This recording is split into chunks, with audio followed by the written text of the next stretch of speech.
Hi there, welcome to this month's Patreon review request video. My name is Tom Chick, and if you support me for $10 or more at my Patreon campaign at patreon.com/TomChick, once a month I'll send you a message saying, hey, what's something you'd like me to review? Anything you like, you name it. You then send me your request, and I'll make one of these videos with all the requests. And even if your choice doesn't win, what you do get is I'll read your request and then give you a counter recommendation. Basically, if you're interested in a review of X, or if you're curious about X, or if you'd like me to have a look at X, maybe consider Y. Not WHY, it's an algebraic equation kind of thing, XY. You get it, right? Let's get right into them. Oh, normally I have a beer when I'm doing this, my one beer a month. I don't like beer. There was no beer out there. Well, my option was to have a non-alcoholic Beck's. That's all that was out there. And there were no Milk Stout Nitros, which is the beer that I find tolerable. So instead, it's not a beer, it's a sugar thing. It kind of relates to one of the picks. I, on a whim, bought a bunch of vanilla cream soda at the supermarket thinking, that would be good, right? Let's find out if I'm right. You pour this not like the Milk Stout Nitros. Looks like ginger ale. Looks like cider. All right, here we go. Vanilla cream soda. Cheers. It tastes like candy. It tastes like a liquid butterscotch. All right, well, I'll deal with it. All right, here we go. We have this month 26 submissions. And what I've done previously is I've just mentioned what you selected and then sort of moved on with my counter recommendation. What I'm going to do this time is I printed out what you actually wrote. Because some of you are super careful about what you write and how you recommend things and why you recommend them. And I figured I owe it to you to just go ahead and read what you've written, right? So starting with David D, he said, my request this month would be Guild Wars 2. If I may be more specific, I'd like to request you a tour guide to your favorite places in Tyria, complete with lore mentions, as the lore is mostly alien to me.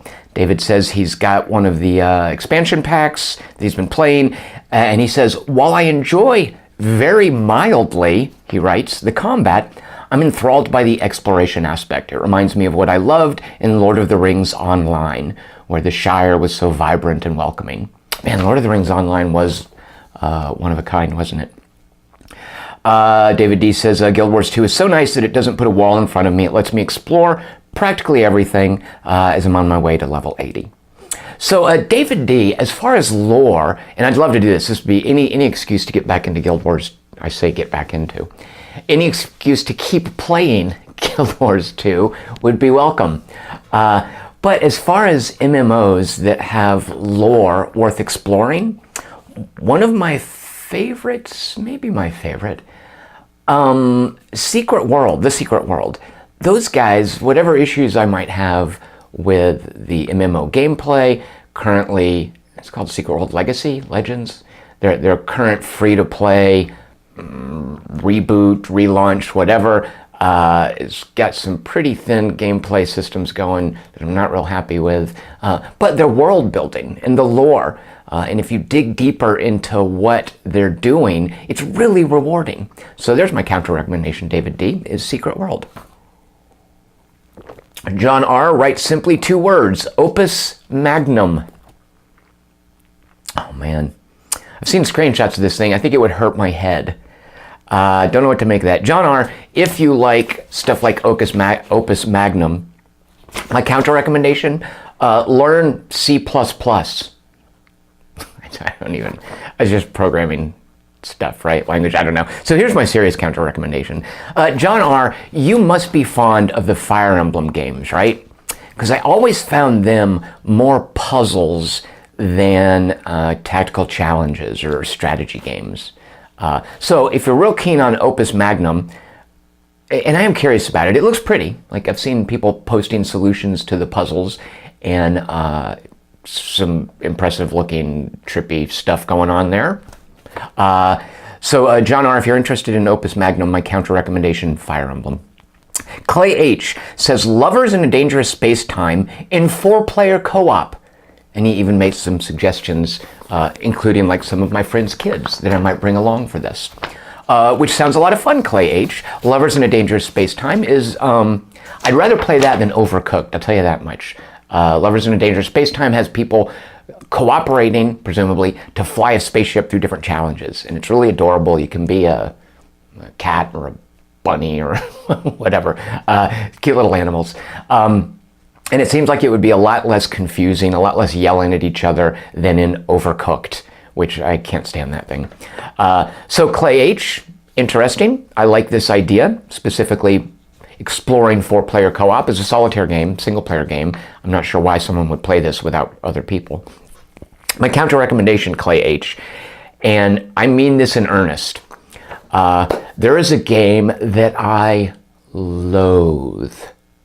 Absolutely hate it. I've been compelled, not compelled, I've voluntarily played it a few times, and I cannot stand this thing. However, if you like co-op gameplay, and if you specifically want something that you can play with, say, children, people of different skill levels, casuals, whatever, look into a board game called Magic Maze. Now, Magic Maze, unlike a lot of co-op games, cannot be played solitaire. It's not a solitaire game where different players control different pieces and they talk about what they're doing, which seems kind of pointless when one player could just do everything, and you could instead have your friends around to play something competitive where they're actually needed. Magic Maze isn't like that. Magic Maze is a game about different players. It's a co-op game where you're not allowed to talk to each other. And there actually are exceptions. There are specific points when you're playing where you can pause and discuss things, but the moment someone makes a move, communication has to stop and everyone just has to figure out what they're doing. The communication that is allowed involves a big old wooden peg that you can bang on the table in front of someone to say, hey, dummy, look at a move you can do to help us. But I find it infuriatingly co-op. So if co-op is your bag, Magic Maze might be worth trying. It has levels of difficulty. Like you can start with the basic game, and this would be great with children. And you can fold more and more detail into it, and it becomes a heartier strategy game as you add more detail. And I imagine all the more infuriating as a co-op game. So there's my counter recommendation, Clay H. Magic Maze. Just don't ask me to play it with you. Andrew S. says, have an egg cream, which is partly what inspired this vanilla cream nonsense. It's fine. It's just so, it really is like drinking a melted, chilled butterscotch candy. Andrew S. says, according to Google, there are several places in LA that serve a proper egg cream. Chocolate or vanilla, your choice, he says. I prefer vanilla, Andrew S. says, but chocolate is the classic flavor. Andrew S., one of my favorite restaurants here in Los Angeles, it's a deli downtown called Langer's, famous for their Reubens. And they serve egg cream. I've been there many times, and one of my friends orders an egg cream, and I'm like, wait, what is that? And I think it's just like a milkshake, right? I might have tasted one, but the name is just really off-putting. Like cream with an egg cracked into it. But apparently, yeah, it's like a milkshake thing, right? So Andrew asked my counter recommendation. Everybody knows what a milkshake is. And generally, if you get a malt, you're just getting a milkshake. But malts are specific things. They're made with a malted grain and dehydrated milk. And they have a specific taste and flavor. And I remember as a kid having malts instead of shakes. If you can find a good malt, an actual real malt that's not just a name for a milkshake, try a malt sometime. Andrew S., if you're recommending egg cream, I presume you've had an actual malt. But for everyone else, there's my counter recommendation. A chocolate malt, and go with chocolate. Another Andrew S., and these are different, there's 3 of you out there, says, way back in the annals of internet history, in the Precambrian fidget era, I ran a silly little blog called Fidget once, way back when. He says, I think you did a game diary for a Civ 4 mod where you play as a family in Frank Herbert's Dune series. Yes, I did, Andrew S. There's even a Tom versus Bruce where we played Dune. Andrew S. says, that got me thinking I should request that mod. Then I thought, reading Dune would be better. So instead of all that, I'll settle for a Vic Davis classic, Armageddon Empires. That has some Dune-related themes, right? After all this, I've concluded that stream of consciousness review requests make for bad treats. Speaking of stream of consciousness, look where Andrew S.'s comments go here. He writes, it's like going to the house that hands out Tootsie Rolls, the small ones, on Halloween. I don't know what that means. Andrew S., why are you disparaging Tootsie Rolls? They're perfectly cromulent little pieces of chocolate. What's wrong with handing out Tootsie Rolls on Halloween? I guess some people don't like Tootsie Rolls. All right, Andrew S., so I'm culling from this. It's a request for Armageddon Empires. By the way, Solium Infernum, one of Vic Davis's other games, is already on the queue for requests. But I'm happy to revisit Armageddon Empires. Armageddon Empires, easily Vic Davis's best, I would say. So my counter recommendation, Andrew S., you were asking about, you were mentioning that Dune mod for Civilization 4. Something that I discovered in the last couple of years, the Brian Reynolds colonization remake or upgrade or reboot. Anyway, the one that uses the Civ 4 engine. I think it's called Civilization 4 colonization. That has a mod called the TAC, TAC mod, which stands for the Authentic Colonization. It's a little presumptuous. That mod is great. I love that mod. I loved tinkering around with it. I didn't get very far into it, but I like what it's doing. You know, colonization's already a great design. In ways, it's a relic from the original colonization way back when. There's some upgrades, but the Authentic Colonization mod does some really cool things that I can't think of specifics off the top of my head, but as I was exploring it, I was like, yeah, this is great. Why would you ever play colonization without this? So there's my counter recommendation. Number 6, Hoarder S says XCOM 2's challenge mode. I love the concept, but haven't had the chance to give it a proper workout. Hoarder, so the idea of playing an XCOM 2 chess puzzle to see how well you can do, I presume they're scored, right? Hoarder, I haven't explored them much myself either, but this would be a great opportunity. My counter recommendation, Hoarder, for a game that takes familiar gameplay and then builds it into a chess puzzle kind of structure, there's a Sega game called The Club from way back when, way before Bulletstorm. Bulletstorm was a sort of loosey-goosey, sloppier presentation of this idea. The Club was a shooter where you play through certain stretches trying to optimize your score, your performance, how well you do. And The Club was great. I think that was Bizarre Creations, too, the folks that did Project Gotham Racing. Man, is that on the PC? It's probably a console-only game. So there you go, Hoarder S, my counter recommendation. Alex C says, I would like to please... Okay, Alex C, I'm going to correct your typo.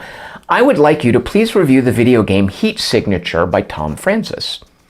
What little I've seen of Heat Signature, it looks like a procedurally generated Hotline Miami kind of thing, maybe? Can't quite tell. My counter recommendation, 10 Ton Games does a really good roguelike action RPG called Neon Chrome. And they've since iterated on it a couple of times. They did something called Time Chrono, whatever. They did a time travel version using the same engine. It's not very good. But they did a Hotline Miami micro challenge, grindable upgrade version of Neon Chrome using that engine, which I think is quite good, called Judge, but with a Y as the vowel, as the U, instead of a U. Makes it easier to Google, I imagine. So Judge, I think, is genuinely pretty cool, Alex C. I recommend that. And it's on the Nintendo Switch. Perfect for the Switch. Jarmo P says, I wrote out how I think this is pronounced phonetically here. So let's just give this a shot. He recommends a Finnish horror film from 1988 called Kudamosanati. Did that make it sound like I knew what I was saying? Kudamosanati. It means Moonlight Sonata. Jarmo says if it wins, it's going to be hard for you to find. He says he doubts there's a non-European release. He will provide the disc if that happens. And he says, oh, and there's probably no subtitles or dubbing. Yikes, okay. Kudamosanati. Yeah, I'm speaking Finnish. My counter recommendation, Jarmo P. Jarmo, are you the one who said you don't like horror? That can't be right. I forgot who said that previously, but there's a horror short that I've not been able to bring myself to watch because I've tried to watch it a couple of times and I get kind of freaked out and I'm like, now I'm going to go do something else. I just haven't knuckled down and sat through the whole thing yet. And it's a Takashi Miike short for Showtime's Masters of Horror, and I think it might not have ever aired, but you can find it online. It's called Imprint. And every time I started watching it, I get a little freaked out and I bail.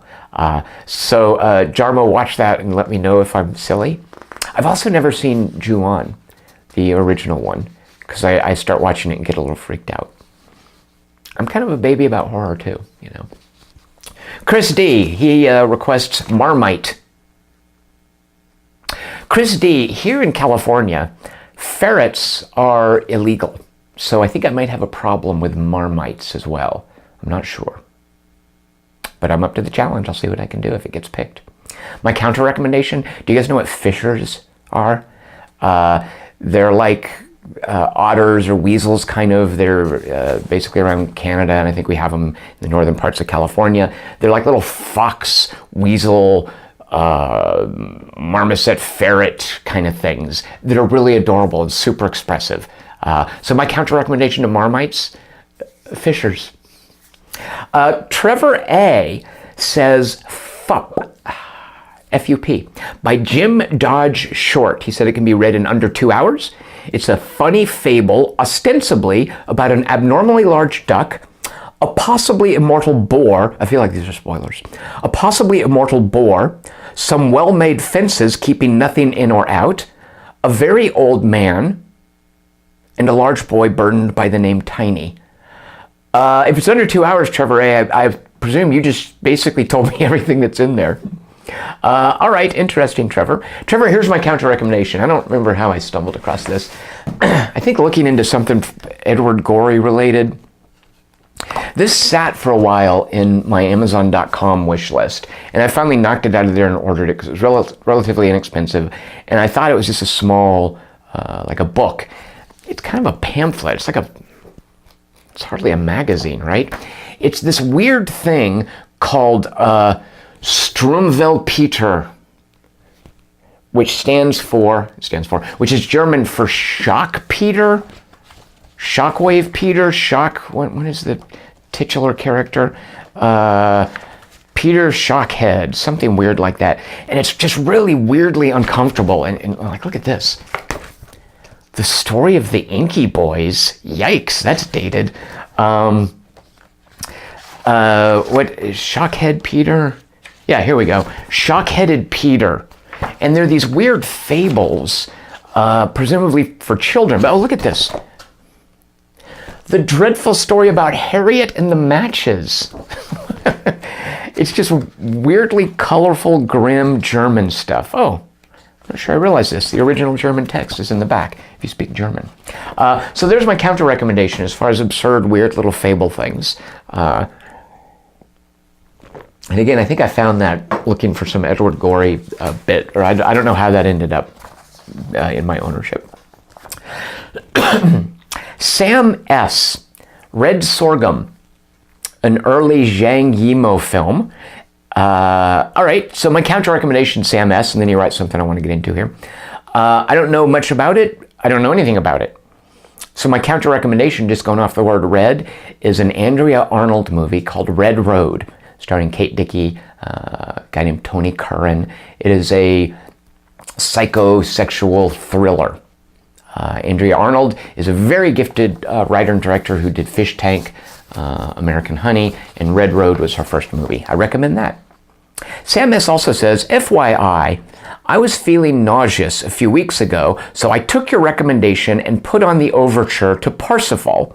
So a little backstory, in a previous video, I recommended the overture to Parsifal as a cure for nausea, because it is. If you're ever feeling nauseated, just put it on, close your eyes. I think it helps to visualize floating through clouds, and your nausea, gone like that. It works. But Sam S. says, I took your recommendation, put on the overture to Parsifal. Not sure it made me feel less nauseous, but it was pleasant to listen to. Sam S., did you accidentally put on the overture to Ride of the Valkyries or The Flying Dutchman? Or I can't imagine. Really? It didn't work.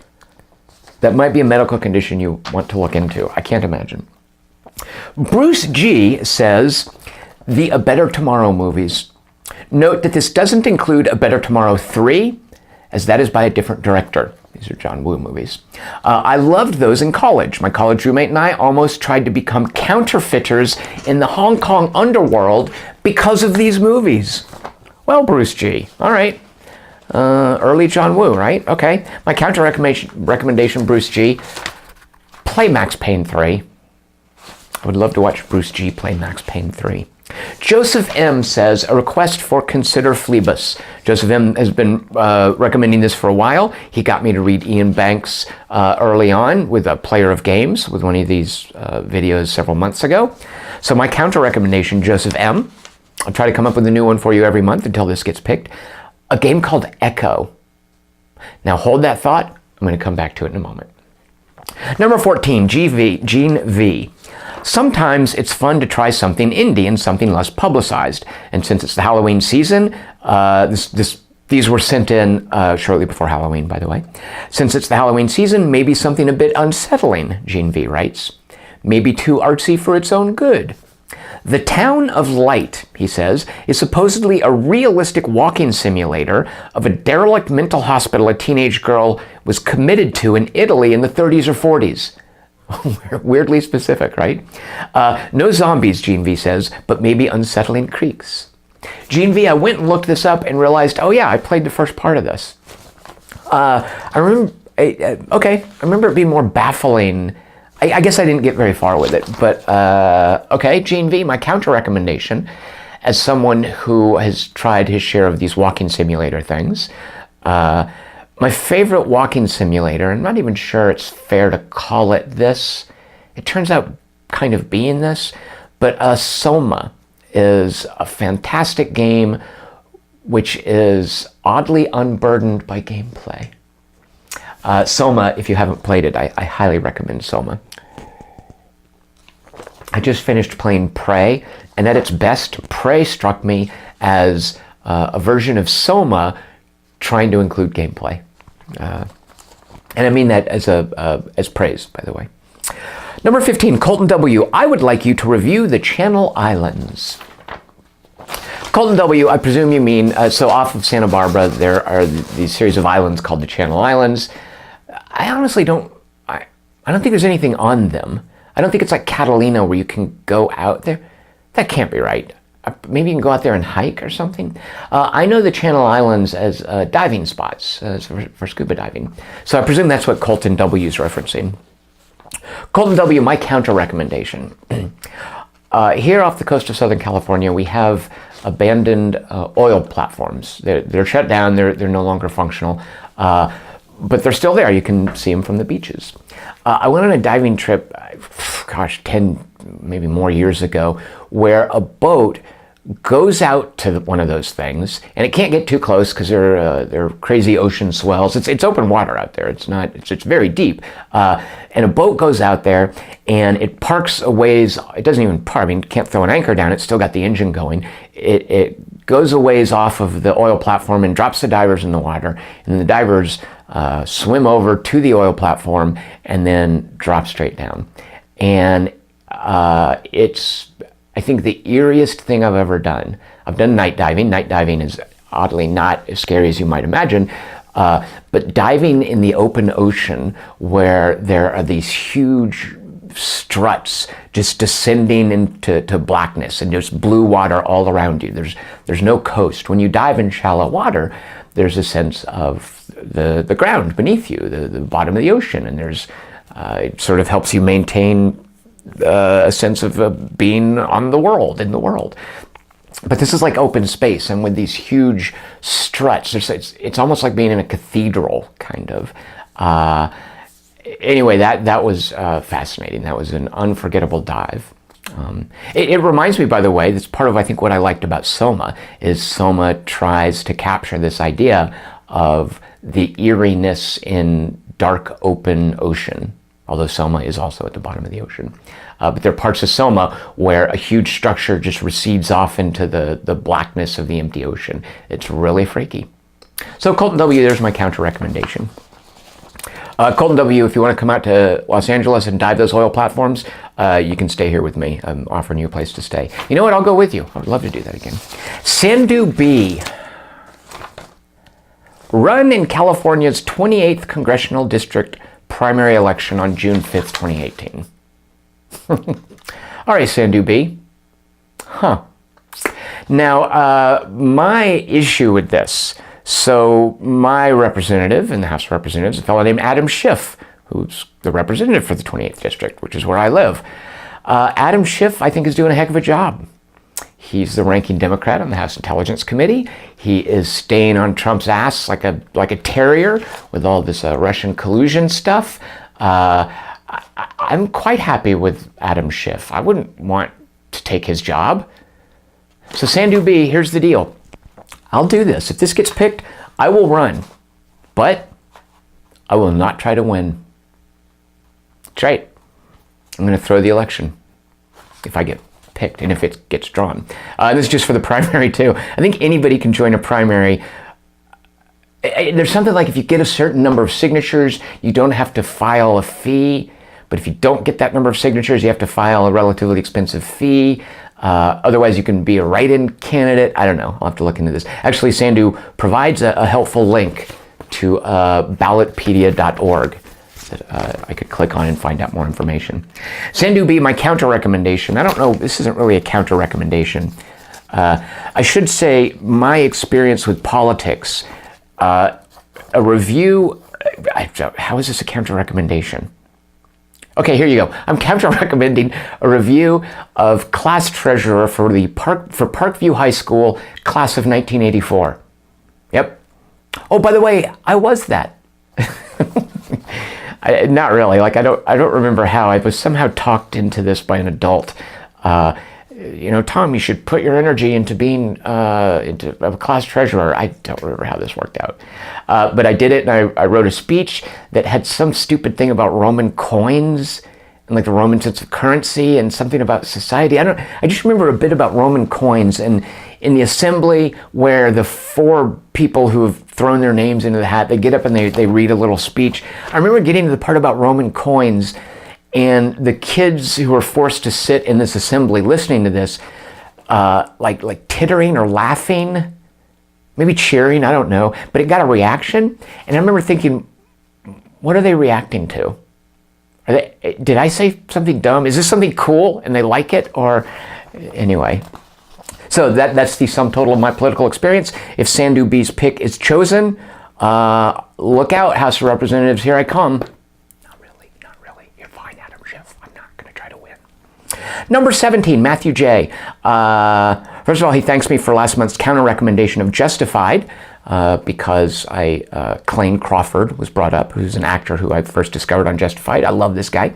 Matthew says he hadn't seen Crawford's previous work, but he's great in The Perfect Host. And now I really want a review of The Perfect Host. This is what Matthew J. has previously picked.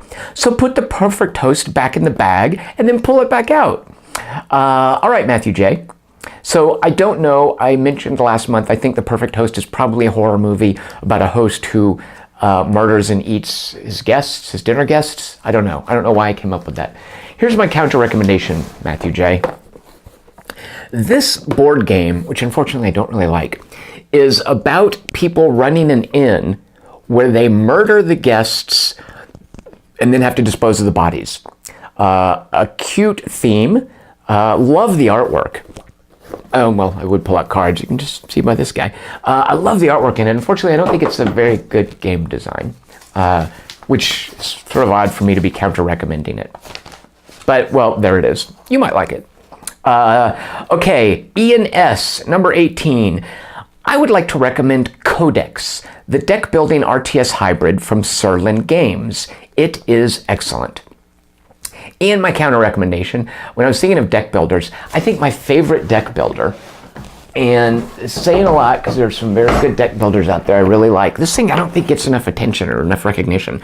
Arctic Scavengers, and this is the box for Recon and Expansion. It's a huge box, so you can put all of the Arctic Scavengers cards in here. This isn't just the expansion. Think of the counter recommendation as the entirety of Arctic Scavengers. I love that. As a deck builder, I think I would pick that as my favorite. There are different ways of interacting with cards that thematically represent different ways of surviving in this Arctic post-apocalypse. And also, it's very, very interactive in a way that not enough deck builders are, I think. So there you go, Arctic Scavengers. Number 19, Soren H says, I'm voting for Echo again. Now that I have played it, I can confirm that it is super relevant to my interests, which is what Soren H asserted last month. I'd pitch it as a game version of an E.M. Banks short story that is very clever and a poster child for turning limitations into assets. Soren H, I counter-recommend, consider Phlebas, an E.M. Banks novel. There you go. And also Joseph M. Echo. My counter recommendation to you. So, okay, I actually started Echo. It's Rose Leslie. There was some other name involved in it. Anyway, there are a couple things that made me super, super eager to play it, to stick with it. I love that the main voice actress is Rose Leslie. So, Soren H, all right, that's on the list. Number 19. Number 20, Will G, really? So I think Will G is responding to an infuriated tweet where I threw my hat on the ground figuratively and I stomped on it and said, I'm done with Call of Duty World War II, I'm uninstalling it. So Will G's vote, the Call of Duty World War II uninstaller. All right, Will G, I will take this as a vote for Call of Duty World War II. Here's my problem with that game. The single-player game starts with the D-Day landing. It's obviously straight out of Saving Private Ryan, where you get off the boat and everybody's getting killed and you get shot. Like I literally tried it like a dozen times, reloading, trying to get to the next checkpoint, reloading, trying to get to the checkpoint. Couldn't even get to this first stupid checkpoint in the game, so I rage uninstalled it. So, well, G, if you like wildly non-entertaining repetition, my counter recommendation to you is a movie called They Came Together, which features it's got to be 45-minute scene of Paul Rudd and a bartender delivering the same line back and forth to each other for 45 minutes at least. Yeah, you know what? I might be exaggerating. It's at least half the running time of the movie. So yeah, if it's a 90-minute movie, 45 minutes. So there you go, Will G, my counter recommendation, They Came Together. Eric G, I recently heard about a new board game that sounded fascinating to me. It's called Charterstone. It's a worker placement game. However, each time you play it, you open up new locations and new rules are introduced, similar to a legacy game. I'd love to see a review of it to learn more about it. Although I think it's not out till December, I'm not that sure if that causes an issue with your scheduling. If so, we can change the vote to Evolution again. Eric G, I've got bad news for you. Evolution, already reviewed on 2:45. So I wrote that up recently. That is now posted. So I'm going to have to accept this as a request for Charterstone. Charterstone I am curious about. It's Stonemaier Games, which right off the bat makes me predisposed to want to play it. They did Scythe. They did a really cool game called, not Euphoria. Is it Euphoria? It's a game about the people in blimps making drugs. Euphoria, yeah, right? I really like. Anyway, I like Stonemaier Games. This is their latest game. I think it is indeed a legacy game, a worker placement game. Here's my counter recommendation. Eric G, this isn't a legacy game, but I made it a legacy game. Nemo's War is a solitaire board game. And I did I'm not gonna be able to find it. I was gonna find the one chit where, so it's solitaire, so I'm not gonna be playing this with anyone else. So I didn't mind marking it up, but I'm not gonna be selling it. I like this enough to keep it. Whenever a ship chit sinks my submarine, I'm gonna put a hash mark on it to show that, hey, in one game session, I got killed by this ship. So I've only started doing it. I've done it once. So this is now a legacy copy of Nemo's War. The idea of legacy games, I don't know how I feel about them. I'm skeptical, suffice to say. But you know what? Let's see if Charterstone changes that, if it gets drawn. So Eric G, number 21, Charterstone. 22, Chris H. My review request is John Duygan, D-U-I-G-A-N, John Duygan's The Year My Voice Broke. For some reason, someone on the forum mentioned Noah Taylor, and that got me thinking about this film, which I remember for being gorgeously shot. All right, Chris H. Noah Taylor, love that fella. My counter recommendation, Chris H., surely you've seen this, right? There's a Noah Taylor movie called Red, White, and Blue, directed by a guy named Simon Rumley, which is, in a word, horrific. You have to be able to stomach horror movies, but it is a fascinating Noah Taylor performance. And it just makes me sad that Noah Taylor so often is cast as the weird, gaunt, generally Australian, although he's fine with accents, you might not know he's Australian, as the weird, gaunt fellow. He's so good in Red, White, and Blue. So Chris H., there's my counter recommendation. A grim movie, but worth watching, specifically for the Noah Taylor. Mig United Kingdom, Mig UK says, I choose Darklands. I'm interested to hear what someone who knows about both games and religion would say about it. Interesting. I recall that Darklands has a kind of like it's instead of a magic system, although it has alchemy. I don't know that it actually has magic. It has saints, different saints, and I think even like relics or magic items, right? So, all right, Mig UK, my counter recommendation. I'm sure I've said this elsewhere, but my favorite representation of religion in a video game is Civilization 4, which presents religion as a viral influence. It's hands-off, unlike economy or government or the military or culture. The player can't control it. It happens, it spreads of its own accord, and where it takes root, it creates very strong bonds and divisions among people. So I love that abstraction of religion in Civilization 4. 24, Chris M says, I think I'm going to go with Electra Assassin. I think Jimmy Corrigan will be next month. Chris M has been going back and forth between Electra Assassin and Jimmy Corrigan, World's Greatest Kid, both comic books which I love. Chris M, this isn't really a counter recommendation for you because I know you've seen it. I know you share my delirious fondness for it. But flipping recently through Electra Assassin, it occurred to me the same things that I like about Electra Assassin, also I like about Atomic Blonde, the Charlize Theron movie directed by David Leitch. They have points of similarity, which struck me flipping through Electra Assassin recently.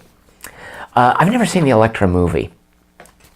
I might address that. 25, Lucas N. I'd like to see a review of the Grand Tour with Jeremy Clarkson. That's car stuff, isn't it? I don't know car stuff. Okay.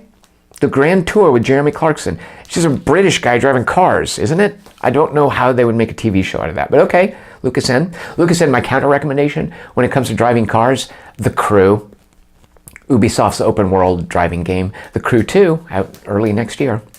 And then finally, Luke, who doesn't have a last initial, he's just Luke, writes simply Total War Warhammer 2, which reminds me of, I love Total War Warhammer 2.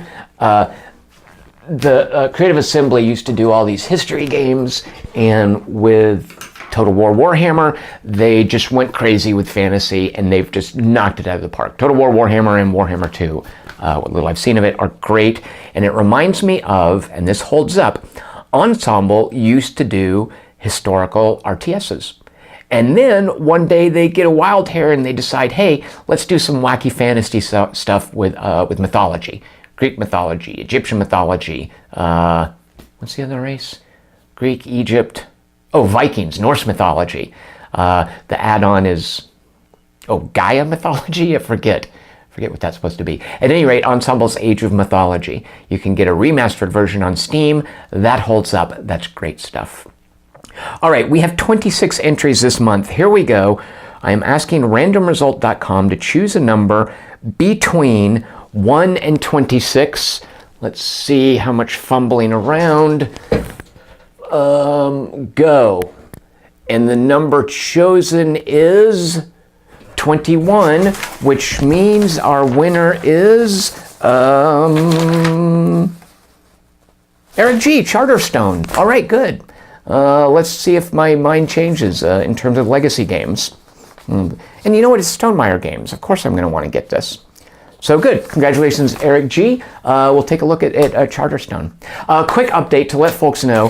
Here's my list of what reviews are outstanding. I apologize for being slow, but I promise every one of these I'll get to. I'm happy to. Frankly, this is way too much fun for me. I feel a little guilty. I should be paying you guys $10 a month. So I'm adding now Charterstone to a list. I just knocked Prey off of the list, by the way. You can find my Prey review at quarterto3.com. Magic Realm, the 1979 board game. Solium Infernum, the Vic Davis strategy game. The novel Fight Club. Atomic Fishing 2, a free-to-play fishing game. Teenage Mutant Ninja Turtles, the 1990 movie. And role-playing games character advancement system called Artesia, which is a weird one that, the Artesia skill advancement system, and now Charterstone. All right, thank you guys so much for supporting me on Patreon. Anyone watching this who wants to get involved, go to my Patreon campaign for $10 or more. Once a month you'll get a message saying, hey, recommend something, and then you'll be in one of those videos with a counter recommendation. Hope everyone is having a good fall.